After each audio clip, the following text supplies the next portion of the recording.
Moi, ma mère, elle vient de Sainte-Terre. Est-ce que vous savez c'est où Sainte-Terre? Certainement pas. C'est en Abitibi-Témiscamingue. Là-bas, il y a des vaches, il y a du bois, il y a des super gros parkings. Je sais pas pourquoi je me rappelle de ça, mais les parkings sont énormes. Tout le monde a des 18 roues là-bas. Fouille-moi, je le sais pas. Pourquoi je parle de Sainte-Terre? Parce que l'autre jour, on était en train de parler de Noël avec ma mère, puis elle m'a rappelé qu'à Sainte-Terre, quand il était jeune, crée-moi pas, il recevait des oranges à Noël. Pour rendre les trucs à Sainte-Terre, il procédait par pigeon voyageur, je le sais pas, mais recevoir une orange, c'était un gros big deal pour eux autres. Puis ça m'a rappelé un article que j'avais lu il y a quelques années par rapport aux ananas. Saviez-vous que les ananas, quand ça a été découvert, c'était le shit? On va revenir justement dans la période qu'on a découvert l'Amérique avec notre préféré Christophe Colomb, un des héros des temps modernes. He was a brave Italian explorer, and in this house, Christopher Columbus is a hero.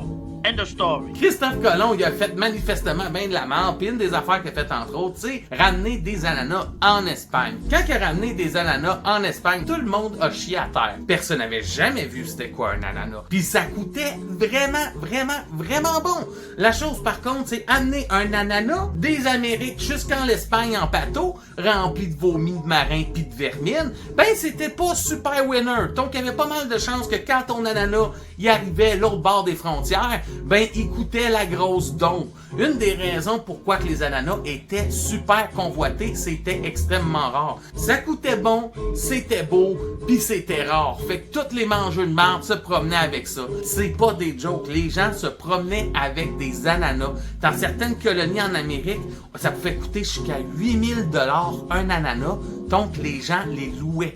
Oui, les gens louaient des ananas. Pour comprendre, ils louaient pas l'ananas pour le manger, ils le louaient pour se pavaner avec. Mettez l'ananas dans le milieu de la table, check comment c'est un gros plein de marde. Également, pendant plusieurs années, on a utilisé l'ananas comme symbole d'hospitalité. Qu'est-ce que je peux comprendre d'utiliser ça comme motif sympathique?